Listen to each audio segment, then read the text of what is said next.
सालमा दीवानी पाउडर लगाए गोरी गालमा फैशन बनाए 16 सालमा फैशन बनाए 16 सालमा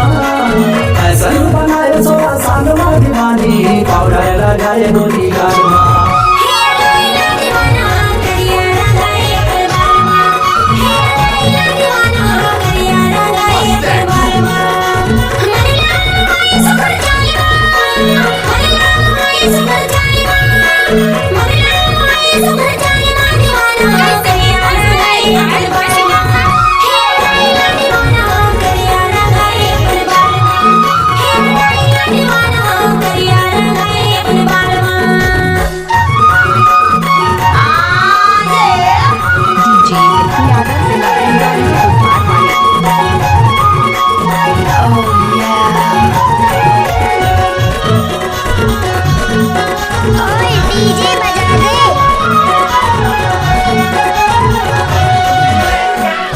दीवानी होके फैशन माओ घूमत आए बस फैशन माओ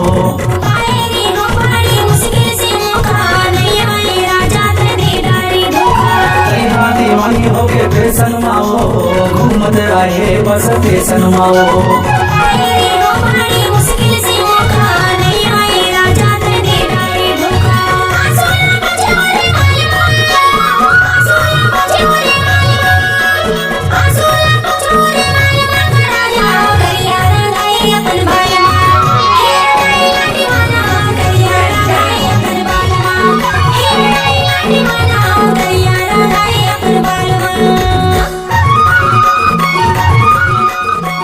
डीजे पिंटू यादव खुरपार वाले।